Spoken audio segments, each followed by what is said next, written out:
Ladies and gentlemen, I woke up this morning and it was December 1st. It actually still is December 1st. I hope everyone had a great Thanksgiving and holiday weekend. And if you think I'm excited about the holiday season, just wait until you see my channel over the next couple months. What is your favorite season?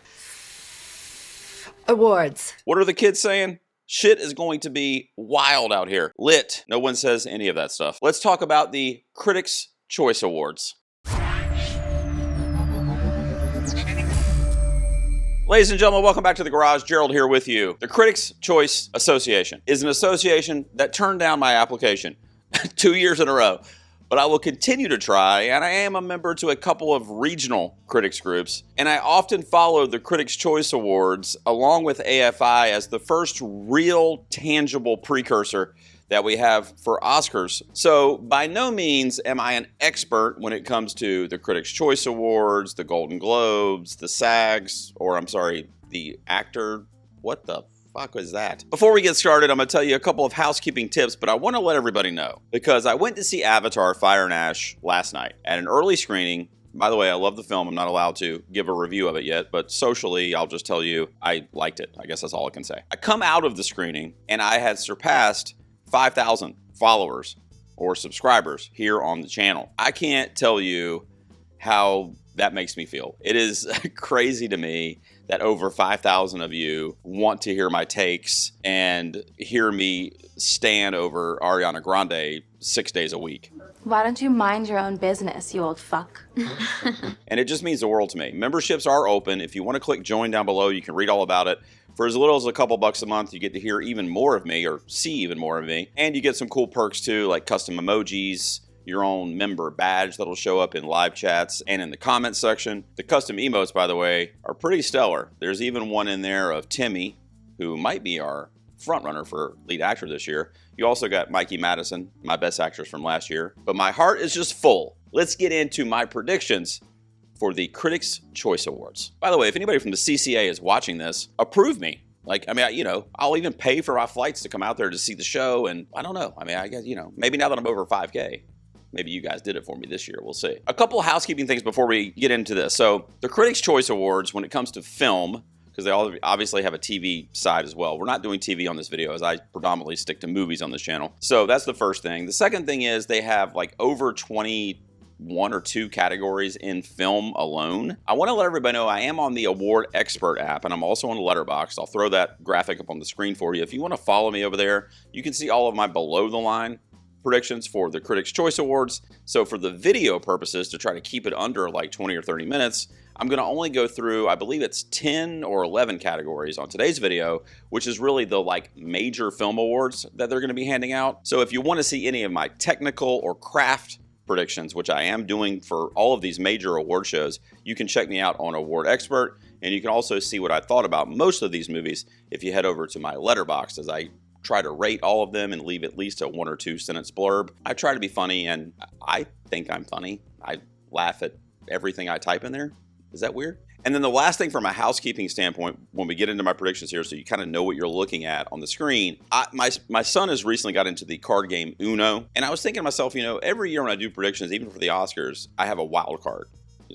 Just a person or a movie that probably is not going to get nominated, but it would be one of those things where it would make sense if it happened, but you would also be shocked. Like I'm Still Here, for example, would have been a perfect wild card last year. It wasn't my wild card, but it would have been a good one. So I'm going to use the Uno wild card, as you see there. So if you see that little wild card next to a film or an actor, that's my wild card pick, and I'll most likely be talking about it when I go through the slides as well. And then on the flip side of that, no pun intended, is the reverse card or the swap card that you get in Uno, which is just, the swap symbol. I don't know. So basically what that means is I'm trying not to be the basic bitch. And by that, I mean any more than I already am. You know what I'm saying? The Oscars are a different animal altogether because like I said, that's my bread and butter. That'll be different. I'm going to try to be as accurate as humanly possible. So if we know what 10 movies we're getting in or we think we do, those are the 10 I'm going to predict.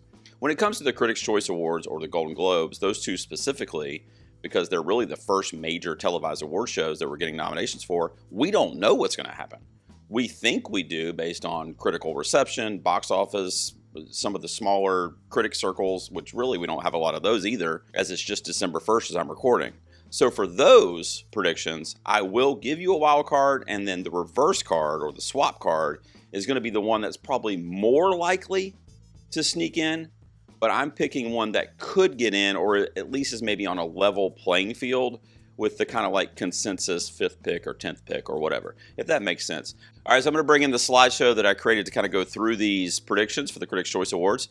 The nominees are being announced this Friday. I'm probably going to have the video out maybe like Wednesday, a couple days before. When you're looking at my slides, on the left-hand side, it goes top to bottom. So number one would be One Battle After Another. I think that's probably going to win Best Film among the CCA, if not everywhere, but it's definitely going to win at the CCA. I mean, it's a critical darling. It's like one of the best reviewed, highest scores on Metacritic for a film. It's largely thought that this is PTA's year from a narrative standpoint. I was making a video edit for my tribute to 2025 in cinema, and I was the 3rd or 4th or 5th time I've seen some of the scenes in One Battle, and I'm still getting chills watching it because of the level of filmmaking, the dedication of the performances. So I think One Battle wins. It's definitely my number one to get nominated. Sinners would be number 2. I think Sinners could challenge it. We're going to talk about a couple of other categories that these two will be battling it out, no pun intended, at the CCAs, and they're both bigger productions. You know, Sinners obviously is considered a blockbuster, close to $1 billion at the box office, especially when you factor in, you know, like home media sales and that kind of stuff. So it's definitely more successful in terms of dollars for WB. And that doesn't always lean towards a win for the CCA as a group, but they're going to love Sinners because Ryan Coogler, and he has a history with them. And you'll see as we get into it. I don't want to touch on any future categories. I'm going to be going over too much. Hamnet is my number 3. I'm probably going to get hit in the comments with this, but I'm going to go ahead and tell you guys. I'm updating my power rankings in a couple days with a special guest here on the channel that's never been on. I'm very excited to have him. And I've got Hamnet winning Best Picture at the Oscars. I know, calm down. I do have PTA winning some other stuff, including Best Director. So he's going to get his gold, but I see a split this year. I don't want to get into Oscar predictions right now. It'll be on my next Oscars video, probably next week. And then you're also going to have your lead actress, most likely winner, at several shows this season, leading up to and including the Oscars, in Jessie Buckley. I know what you guys are probably raising your eyebrow at when you're looking at this slide for Best Film, if you follow the CCA. So the Critics' Choice Awards does not really honor foreign language films very often outside of their own category, international. So I've got 2 in here.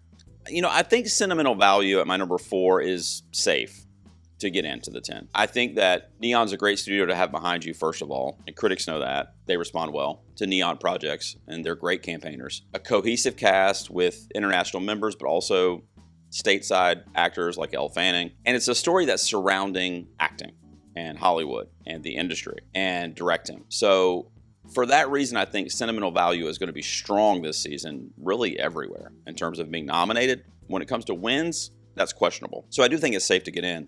Marty Supreme is the only movie on this slide that I have not seen yet. I am going on word of mouth. I know it had its New York Film Festival premiere, and then it's had some other early screenings since then, including some personal friends of mine that have seen it, who I trust. And, you know, I was a little iffy on Marty Supreme initially, especially at the Academy Awards. But I think for the CCA, it's a no-brainer that it's going to be in here. I've got it at number 5 right now, but it could be swapped with Sentimental Value there.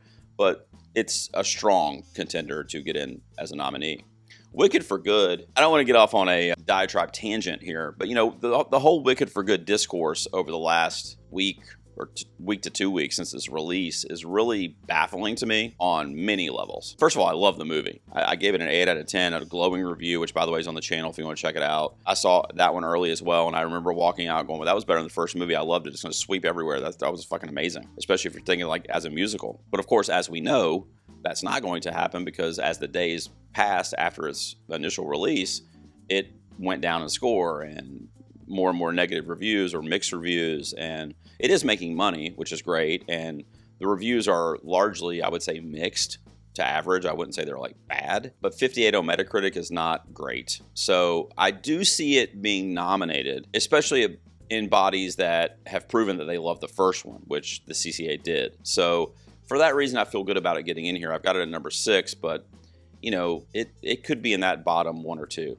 or miss, really. It could. I don't think that would be crazy. If it misses CCA and or Globes, it's dead completely. And I know a lot of you are saying it's dead already. I've still got it in my 10 for Best Picture. Now, that might change before I record my updated power rankings in a couple days, but right now, I've got it in my 10 at number 10. But I'm realistically thinking that's not going to happen. It's probably going to miss at the Oscars, but it won't be for lack of precursor nominations. The other close to sure thing is Frankenstein from Guillermo del Toro. I think based on the positive reception for that film and the fact that critics specifically have really been eating that thing up, and they love Del Toro at the CC, really all awards bodies. Awards season loves him in general. So I think he's in, no problem. And then you get 8, 9, 10, and you can see what I have. So Jake Elliott, number 8, is, I think, a strong Oscars player, contender. Some of these other awards bodies, again, it's not my bread and butter, but I'm kind of like, well, the reviews aren't bad by any means. It's in like the 80s and, I think in the 70s on Metacritic. So it's, it's a well-reviewed film, and it's another film like Sentimental Value that speaks to the industry, even more so stateside in America. So, and there's obviously, U.S. members here for the most part in the Critics' Choice Association. So I think it's in, but it could miss. You see the swap card and the wild card up top there. Avatar Fire and Ash I just saw last night. The only thing that brings me pause about that getting into the 10 for best film, I think it's the winner for visual effects. I don't know what to say. I mean, they could campaign every movie ever made and it would still win best visual effects. It was crazy the way this thing looked. So, but for best film and other things like camera and director and that kind of stuff, I'm worried, I'm concerned because I think they would have to write it in when the ballots were opened, unless they're editable now. But when the ballots opened originally, like a week ago, it wasn't on there because nobody had seen it. It wasn't, it was eligible, but it wasn't like in their eligibility for the ballot creation because nobody, it basically didn't exist yet as far as they were concerned for voting. It's at my number 9. Now, my number 10, I told you guys I'm going to throw at least one movie in that could get in, that would be kind of a surprise, but would also make sense. And for me, that's No Other Choice by Park Chan-wook, another one by Neon Studios, and I already sung their praises, so that's the first thing, the studio there. It doesn't look good that it's 2 international films, right? And it's a risk, but No Other Choice surprised me by the below the line shortlist that came out a while ago, and it was on several of them. Okay, Now, the committee came up with this, which is a little bit different, but at the same time, I'm like, they're putting that out there as an option, and I just know from personal experience, really, that the critical community or the film-loving community loves Park Chan-wook. For the most part, I'm sure there's people that don't, but for the most part, they love him. They love his kind of like footprint in cinema history. And he is doing his thing at a level right now in the last few years that's even leaps and bounds above where he's ever been as a filmmaker. I mean, even in No Other Choice specifically, there were like different, transitions and camera shots and like lighting and just shit that I've never seen from any filmmaker, And I was like, this guy is like literally on his own, on a cloud doing what he does, and people are just trying to catch up. So as you'll see as I go through the slides here that I'm going to kind of put my chips in on No Other Choice for the CCA. I think they're going to kind of break the mold a little bit on that international bias that they typically have, the foreign language bias. For the swap out would be Begonia, and that would be swapped out for either No Other Choice or Avatar. Testament of Ann Lee's not on here because that missed a lot of shortlists for below the line, which I was frankly surprised by. Stuff it really should have gotten in for. I think it missed cinematography, production design, costume, like shit that it should have got in for, It did get in on some, but there were some that missed that were kind of shocking to me, to be honest. So I didn't put Testament of Ann Lee there. That would be another one that's in the mix for sure. But Begonia could be in here, and I would not be surprised. I'm giving No Other Choice less than a 10% chance to get nominated. But I'm taking that risk in these predictions because I would love to see it. And if I was on the CCA, I would do it. And I think a lot of critics are going to think similarly, especially since it's going to be on the ballots and it was on those short lists when they're kind of forced to see that title over and over again and they can't really forget about it. You know what I mean? Because they're going through all those different categories and seeing it. My wild card is Weapons. I don't know.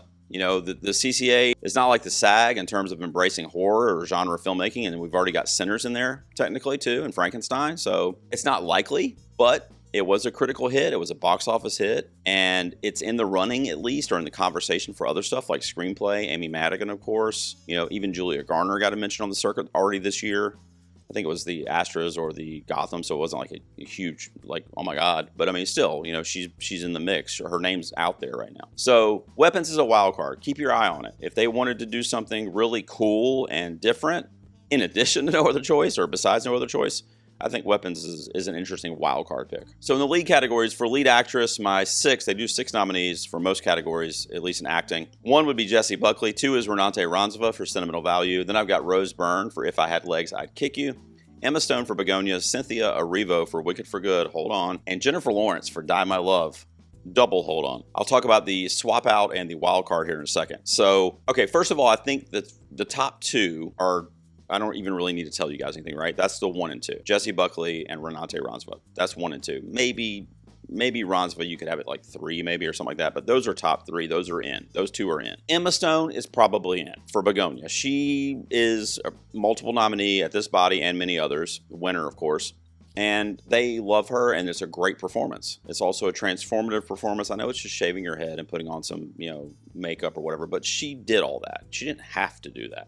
There is a level of dedication that critics' bodies, and when we get to the SAG and that kind of stuff, they really respect and honor that usually. So Cynthia Erivo, to touch on that real quick, she's in the danger zone with Wicked for Good. If she misses a precursor, any of them, except you could maybe not include BAFTA in this, but aside from BAFTA, if she misses anything other than BAFTA, I don't know if she's in the 5 at the Oscars. That saddens me. I actually got emotional on my members' live stream last night because I love Wicked so much. Rose Byrne, If I Had Legs, I'd Kick You. I just saw this movie about 10 days ago or so. Loved it. Thought it was great. A very anxious watch. I have kids. I have a wife, obviously. It was crazy. It was a crazy watch, and it was a brilliant performance by her. The best thing she's ever done that I've seen, at least. And I think it's a performance that speaks to critics specifically. Because even if they weren't super high on the movie, or there were not a lot of great technical achievements in the film, or the screenplay wasn't as strong, or like whatever, they loved her in it. And I have not seen one negative comment since Sundance when it premiered, which I think was back in like February. Now, Jennifer Lawrence is a huge swing and a huge question mark. I told you guys I was going to do that at least 1 in every category. So she's mine for lead actress. The reason I'm doing it is because I need to make sense to myself and to my regulars until I remove her from my Oscar predictions. I've had J-Law at number 5 forever. I mean, since I heard about the film, like in April or May. So, based on her name, a previous winner, I saw the movie. It's the best performance of her career. Not only is that being said by a lot of people, I saw it, and it is, including ones that she's won for. It's the best work she's ever done, the most personal and emotional work she's ever done, and arguably the most important work she's ever done. Critics are going to respond to that, I think, especially like Lynn Ramsey type films are a lot more palatable among a group like this. I guess what I'm saying is I don't want her to miss here, because then it becomes a very far, like Hail Mary, 2021 Aaron Rodgers Hail Mary. I mean, we're talking to get her into the Oscar 5. She cannot miss literally anywhere. But I think she can get in based on her name. They love her. She's very personable, and like I said, if they saw the performance, kind of like Rose Byrne, honestly, they had to respect and appreciate the performance that she gave. And it's probably, there's a couple movies I haven't seen yet, but honestly, it's probably the best performance I've seen this year from anyone, is Jennifer Lawrence. Now, if she's going to miss, I've got Chase Infinity going in there as a swap from One Battle. That's what a lot of people are probably going to have in their 6. I haven't looked in quite a while, but my guess is she's probably in there for somebody other than Jennifer Lawrence, or maybe even Erivo on some people's predictions. And then I've got Tessa Thompson as my wild card for Hedda. That movie's having a bit of a surge right now, and I've seen a lot of stuff about it. I got the screener, I watched it, I really liked it. I don't know why. I think I do know why. I think MGM or Amazon thought they had something with Luca and After the Hunt, and holy shit, what a rapid death that was. I mean, that thing fell from grace faster than an anvil in a Looney Tunes cartoon. I mean, it was like off the map in like 12 hours when people started seeing it. So I think it was maybe too late for them at that point with Hedda, because they'd already had the release schedule to put it on streaming. I mean, I think it did have a theatrical release, but it wasn't very long. And she's a wild card because people, I think, really respect her work. So I've got her as a possible surprise nomination there. And then looking at my lead actor predictions, you got Timmy from Marty Supreme. I think he's your Oscar winner. I've seen some people putting Leo, and I'm just like, guys, we're trying too hard. I know it's Leo, but every year it seems like, and of course that's not true, but it seems like every year Timmy's in a movie, or he announces he's going to be in a movie, and we're like, he's getting nominated for that, and then that ends up happening. I don't know that that's fair to him and his mental health, honestly. I mean, just let the guy act. And if it's great, it's great. We don't have to start talking about it a year ahead of time. But that's how good he is at the same time. He's got kind of like that Saoirse Ronan quality where if he's in something, especially if it's from a certain director or studio or whatever, and has that, prestige element to it, it's awards worthy in our mind. That's how good he is and how his career, the trajectory is kind of taken. So Marty Supreme, I've heard, is the best thing he's ever done. And if it's better than Call Me By Your Name or His Turn as Bob Dylan, that's going to win some shit, I would think. If not, there's something vastly wrong. Now, I also think Leo should have a second Oscar, probably a third one, honestly, by now, and he doesn't. So he was great in One Battle After Another. I just think that even though Timmy's only, I think, 30 or maybe not even 30 yet, and every year we're like, this is it, and then he doesn't win, Somebody like Adrian Brody comes along in a once-in-a-lifetime performance, and you're like, okay, well, we'll get him next time. So this is the next time. Leo's great in One Battle, but I don't know that One Battle, that his performance of Bob and them, I don't know that that's the performance where it's like, okay, Timmy's done now. Leo outdid him. I don't think that's the case, even though they're both great. I got Ethan Hawke right now for Blue Moon at number 3. The performance of his career as well, maybe First Reformed rivals it a little bit, which he got snubbed for at the Oscars.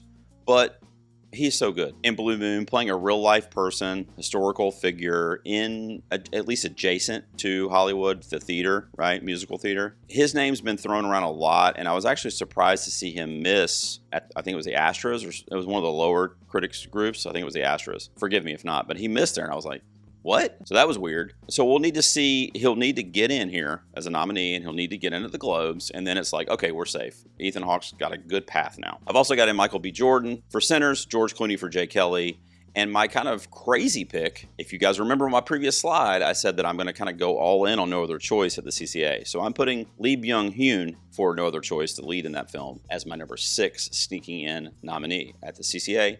If he misses, it will most likely be Jesse Plemons, or even possibly Joel Edgerton, because Train Dreams, and that's my wild card as you see there, Train Dreams is a bit of a critical darling as of late, and that's having a surge at the right moment too, as it hit Netflix a couple weeks ago, and great reviews, great performance by him, an actor who's been doing it for a long, long time. And Jesse Plemons could miss here because he's never been nominated at the CCA for movies. He's been nominated for television stuff like Fargo, but I don't think he's ever received a Critics' Choice nomination, which is fucking weird, first of all. And honestly, this performance is better than really anything he's ever done in movies, at least. I think No Other Choice is going to be successful. If it's not, I'm going to miss a lot of these. But right now, I'm banking on it being the first, real international love that the CCA is giving to a movie in a long time. At least in the last, 5 years, I think the only acting nomination that the CCA gave to a foreign language actor was Sandra Hüller, I think, for Anatomy of a Fall. I mean, that's just crazy to me. So it's time. It's time for another one. Let's do it. Moving to the supporting categories, these are, at least for the Oscars, and kind of for here too, but for the Oscars, these are actually a little more intriguing and interesting and confusing than the lead categories, which is almost never the case, especially supporting actress. When I do my power rankings for the Oscars every couple of weeks, I'm always like, it's always different, especially because I do a top 10. There's always new people in the mix, and you don't know what's going to happen. So what I've got right now in the supporting categories, I've got my girl Ari at number 1 for Wicked for Good. I think she wins as long as the movie gets in, and as you saw, I had it in. So if they like Wicked, she wins, especially since she didn't win last year because she was behind the Zoe Saldana train, which I didn't agree with, but that was just one of those facts of award season last year, is that Zoe couldn't lose. If anything, with the Wicked feedback being lukewarm at best, at least it's not going to be a bland award season for supporting actor and actress. Teyana Taylor, I think, is a pretty firm number 2 from One Battle. Then I've got Gwyneth Paltrow for Marty Supreme. She's going to be really successful to show the SAG or the Actor Awards now because of the comeback, kind of implied comeback, and veteran actress, has been out of the game for a while, previous winner, celebrated, royalty in Hollywood, etc.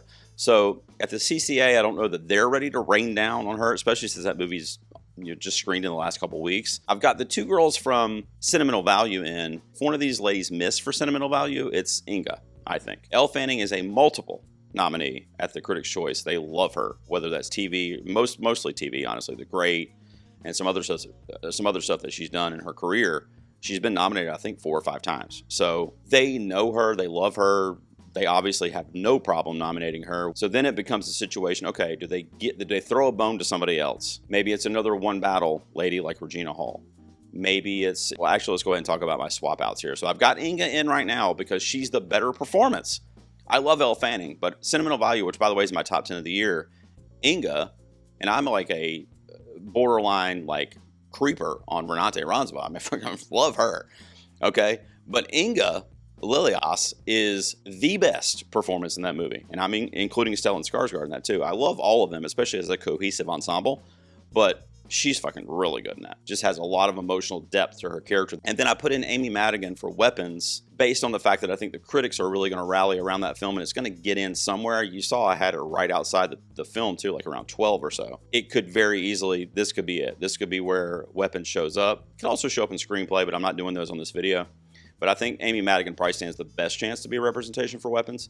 My swap out is Sinners, Wunmi Masaku. She just won last night, as I'm recording, at the Gotham Awards for that performance, which is not a huge deal in terms of like a precursor situation, but it's cool that people are like recognizing her performance, and that's a group of critics also. So she could be a swap out for Inga or Amy Madigan. My wild card is Jennifer Lopez. The Critics' Choice nominated her for Hustlers, which kind of started a conversation about her getting to the Oscars, and of course it was one of the more famous snubs, even though it's hard to really use the word snub, but that's what a lot of people considered it to be. And I thought it was a great performance in Hustlers, and it didn't get in at the Academy Awards. But the Critics' Choice started that narrative for her that year. And I saw Kiss of the Spider-Woman, and she's the best part of it by 1,000 miles. I wasn't even really high on the movie, but I loved her in it. It's a magnetic performance. It's a musical performance. You've got Ariana Grande in there too from a musical. So we'll see. I mean, there's a reason why it's got the wild card next to it. It's probably not going to happen, but if it did, we'd all be like, oh my God, do you remember when the Awards Garage said that? And then looking at supporting actor, Sean Penn is probably, the CCA, they love him. Period. That's the easiest thing I can say. So he's probably your winner here. I went ahead and put Stellan Skarsgård from Sentimental Value at number 2, although it could be Sandler or even Paul Mescal.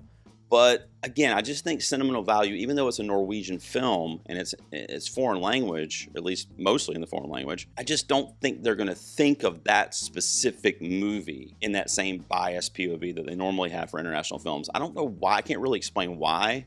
It just feels more like a awards-friendly drama around movie making, Then I've got Sandler in for Jay Kelly. I think he gets in here pretty easy. The Oscars were still a question mark. I've got him in, but he's got to get in places like this. So I think he's in here. I think he's into the Globes. Paul Mescal for Hamnet. I think that's a no-brainer. And then you get down to the last two. I've got Benicio del Toro and Delroy Lindo from Sinners. Those are my two representations for those kind of like elder statesmen of Hollywood that the CCA is nominated before. Delroy got nominated for Da 5 Bloods, and Benicio has been nominated, I believe, 3 times the CCA, at least in film. So they're not going to be afraid to nominate those dudes. And those performances were good enough and memorable enough to stick with critics. I've seen a lot of people putting Jacob Elordi in, even in their Oscar predictions. I just feel like his resume is not long enough yet. But Jacob Elordi's career is too young, I think, to get him into the upper echelon award shows. He could show up here, which is why he's my swap card. And if he gets swapped in, it'll probably be for Delroy Lindo. And then I put Andrew Scott as my wild card from Blue Moon. Love Andrew Scott. He was great in that. I think they're going to like that movie. I think it could also show up in an area like screenplay. I've already mentioned Ethan Hawke will be in there. So he could be a wild card that kind of like, oh, whoa, okay, wait a second. Where did Andrew Scott come from? And it would be great. So he's my wild card right now. The one that's missing maybe glaringly for you in that category is Miles Caton for Sinners. And I've got him as a possible winner for the Newcomer Award. So again, I'm just kind of like probably thinking too much, but I'm just like, if the CCA is going to give him Newcomer, they're not going to give him supporting actor. So they might try to spread the love with other nominees and give it to Delroy instead of giving it to him and like whatever. So I think I've proven to you guys what I'm doing here with no other choice. So PTA wins. I think Coogler could challenge him, depending on how cute the critics want to be. Both of those films are critically beloved, but I just don't see how, especially with the zeitgeist narrative going on around PTA and it being his time and One Battle is so successful critically, I would vote for PTA. Even if that wasn't my favorite film, which actually it's not among this group, I would vote for PTA. Just, it's his time. He's been nominated so many times. He's made so many great movies that are going to live on in the history of cinema for literally ever. He deserves it. And I think this is going to start that path to the Academy Award that he's ultimately going to get to. So if the CCAs don't give it to him here, they are throwing a wrench into the plans. They really are, because then it's going to start spiraling for us, and for other awards bodies might be like, oh, it was okay to give it to Coogler there or Chloe Zhao or like whatever. Then it's like a whole thing that gets into people's heads when they're voting. So I don't think the CCA is going to jeopardize, voting for their favorite versus voting for a movie that they loved that deserves to be Best Director. So I think PTA gets it. Coogler's definitely the runner-up, I think, though. And then Chloe Zhao, she's in, no issues. I've already talked about how much they love Guillermo del Toro, so I think he's in for Frankenstein since that movie was well received. Josh Safdie's a big question mark for me, but based on what I've read about the reception for Marty Supreme, I think that's going to be a critical hit as well. And it already is in a lot of ways. So I think he gets in there at the 5th spot. And then for that 6th spot, Joaquin Trier for Sentimental Value is probably in a lot of people's 6. It's an international filmmaker, right? So that hurts him, at least with the CCA, historically. Park Chan-wook is an international filmmaker. So I'm doing a swap for a swap here. I'm swapping international for international.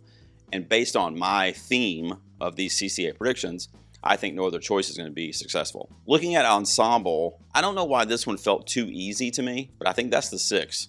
I don't even think there's another movie. I've got the 2 kind of swap outs over there, but honestly, I think that's the 6. I would be really surprised if one of those movies doesn't make it into ensemble.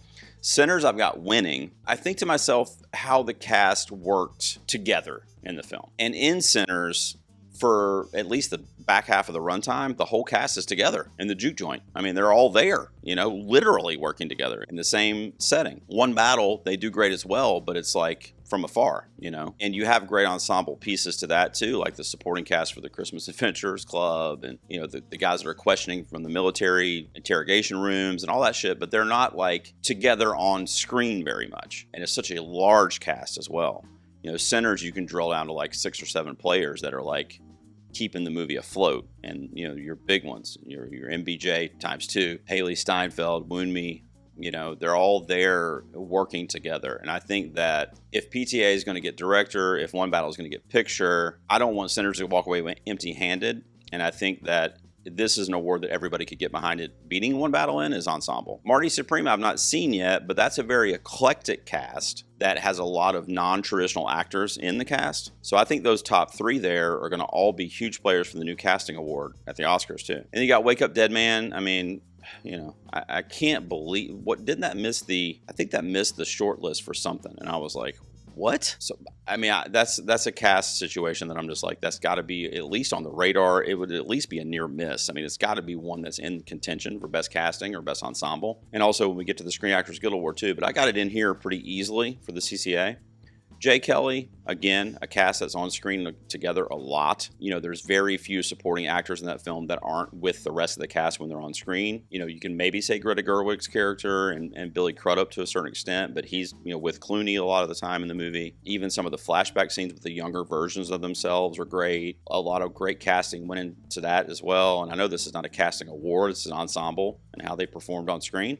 For me, Jay Kelly's one of the best for sure. And then Wicked for Good, is a no-brainer to me. I did put it at number 6 because its popularity is waning, no pun intended. So right now, that's the 6 I'm going to go with. And then, of course, you guys know my wild card is going to be No Other Choice because that's another cast that's, at least to us in America, is lesser known. If anything, Byung-hun is probably the most well-known actor in that film, the lead. But everybody else, I had never seen before seeing No Other Choice, personally. But I think that would be an inspired ensemble nomination. So I'm putting it in there as a wild card. And then a couple film ones that I wanted to go over real quick is foreign language film. This is what I've got. Nothing super crazy here. It was just an accident. If Panahi, and I've got it in some other categories that aren't going to be on this video, so I think they're going to want to award Jafar Panahi. I think he's going to win something at pretty much every major show this season. What that'll be, I don't know. It might be international film at one, it might be director at one, it might be screenplay at one, or it might be a multitude of others at others. But I think for the CCA, it makes the most sense that it would win foreign language film. If it doesn't, it's probably No Other Choice because, like I said, I do think that's going to be a strong contender for the CCA specifically.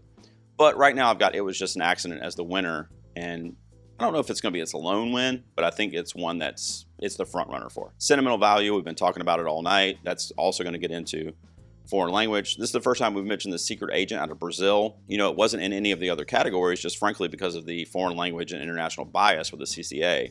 I decided to throw in Park Chan-wook's narrative and the overdue kind of narrative that he has, and the fact that he's critically loved as a filmmaker, to throw that into the mix. But honestly, that one's probably not going to get a lot of stuff either if we're going on the history of the CCA. The Secret Agent obviously is a foreign language film, so I think it gets in here. It's definitely going to be in the mix all award season.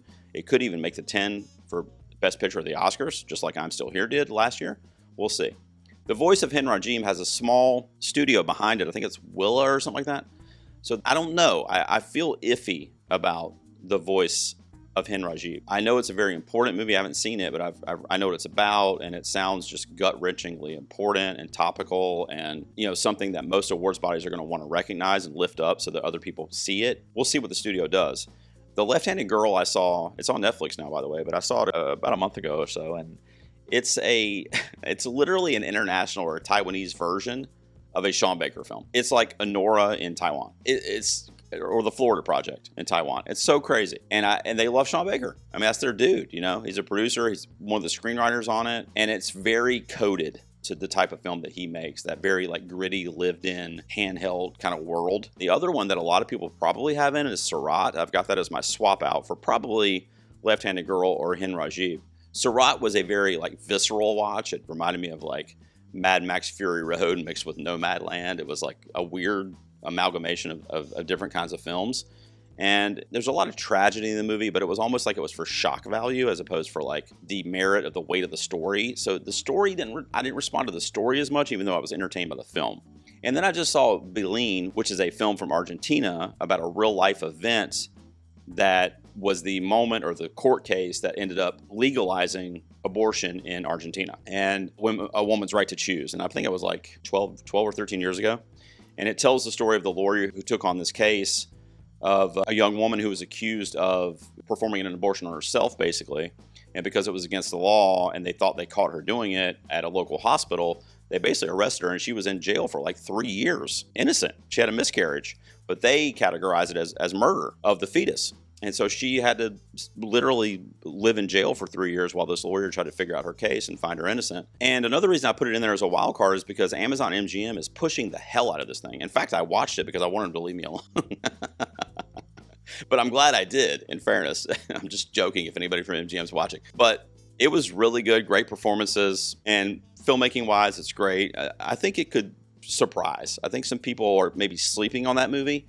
And if other critics like me watched it in the last couple of weeks, they might equally be like, that was really good, and give it a shout out, and enough shout outs could lead to a nomination. I don't know why animated film does 5 nominees as opposed to 6, but there's only 5, I think, in the actual nominees. So what I've got for animated is K-Pop Demon Hunters. I think that's your runaway winner. The only thing would be is if we have another Wild Robot versus Flo situation, or Spider-Man versus Miyazaki, where it's we think it's this, but then it ends up being the cool hit pick at the last second. But as of right now, there's no reason to think it wouldn't be K-Pop Demon Hunters from Sony/Netflix. So I got that winning probably in every show that I do predictions for. Zootopia 2 I just saw, and it was really fucking good. Great reviews and a great film. So because of that, I think it gets in pretty much everywhere for animated.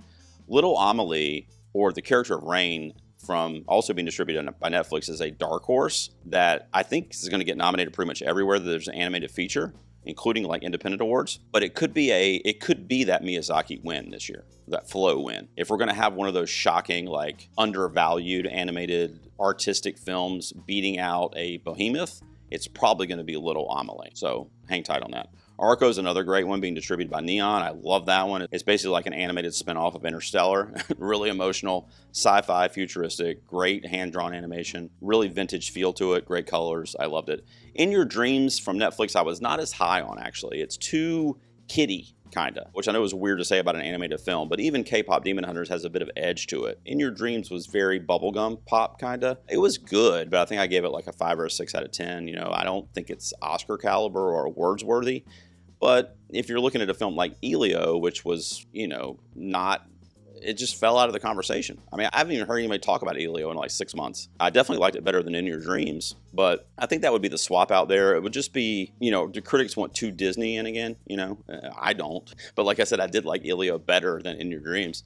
And then my wild card pick is a movie called Scarlet, because I don't think that kind of Japanimation style anime is going to get in at major prestige bodies like the Globes or the Academy Awards, but it could sneak into the CCA. So the critics could, if they saw it, they probably really liked it, much like Suzume when it came out a few years ago. It's a similar style film with a great heroine, so it could sneak in. It's my wild card. I don't think it's going to happen, but it could happen. And last but not least is my fun slide here, where we're going to go over a couple, and I was telling you at the top, there's categories of some of these award shows that I really like because you don't get a chance to do these all the time as a predictor, and one of them is Best Young Performer, which would be like Breakthrough Performance, which I know the BAFTAs do Rising Star Award. So I have Chase Infinity winning this. That might be my personal bias, but I've seen all of these with the exception of Marty Supreme. I can't speak to Odessa as Zion, but otherwise of these, Chase Infinity is the closest thing to like the anchor of the film that she's in. Just is the constant through line. You know, the plot's essentially revolving around her character.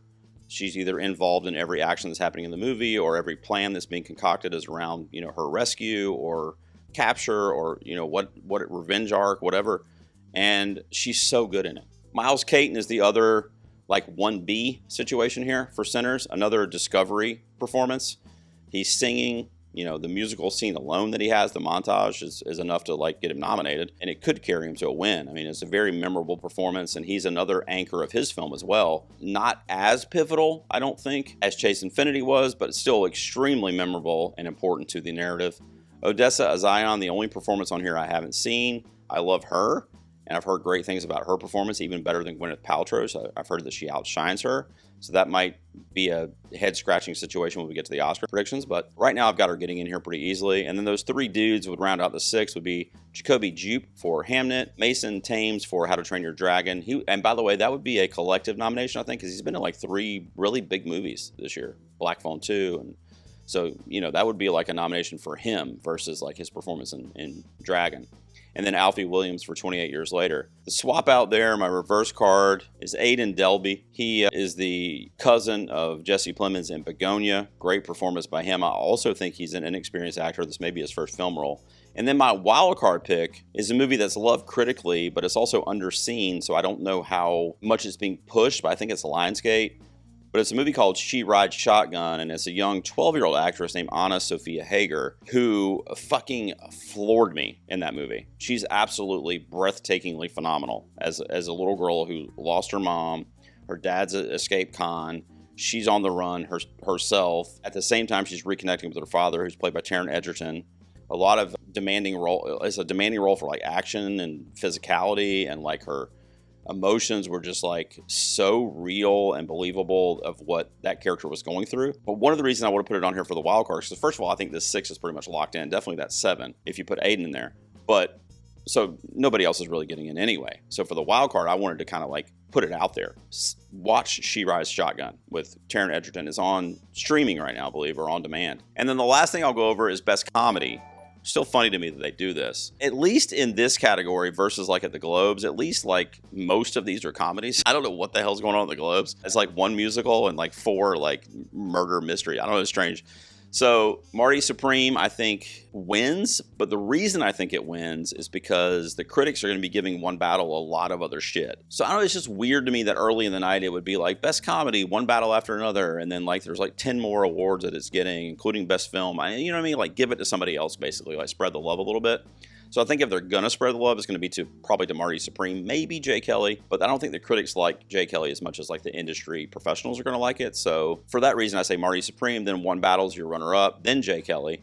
I've got Wake Up Dead Man in the mix here, and I'm still sticking with my No Other Choice dominance on nominations day on Friday. So I've got it also being nominated here for Best Comedy. And then Begonia would round out my 6 from Yorgos. I've got the swap out there for The Naked Gun. You know, the Critics' Choice Awards always do kind of like one really weird screwball out of left field pick for certain categories like comedy. So if they're going to do that, it would probably be The Naked Gun because that was so successful. It was so well written. It did great at the box office. Great scores on all the critics' pages, Rotten Tomatoes, etc., Letterboxd. So that could be the swap out for like No Other Choice or Begonia. I also think Roofman, as you see as my wild card right there, is a possibility too. That's Derek C. in France, Channing Tatum, Kirsten Dunst, based on a true story. They're playing real life people. It's an uplifting story about found family basically, and it is funny. You know, it's also dramatic though. It also has emotional beats to it. So that's a wild card. Rental Family is also another wild card, although I don't think the critics are going to embrace that one as much as some other groups might. But for me, it's probably going to be the 6 you're looking at, unless you want to maybe swap out Naked Gun there. If you want to see my below the line predictions for the Critics' Choice Awards and then again for the Globes when I do that by the end of this week, then you can follow me on the Award Expert app. Shout out to Brother Bro and of course Oscar Expert, the YouTube channel, for doing that sweet, sweet app that I love and I use all the time, especially during award season. Don't come at me too hard because I purposefully threw some wild cards in there. I purposefully put like an actor at number 6 that it doesn't fucking matter anyway because they're not going to win. You know, the winner is going to be probably one of the first 2 names you saw in all those categories. And we all know that for the most part. So we're having fun with it. It's something that's possible. You know, it's possible that No Other Choice does really good at the Critics' Choice Awards. Typically that type of film doesn't, but I think it's time for something to happen there. I mean, there's so many other movies out there that aren't American. And I think eventually that's going to kind of catch up to itself.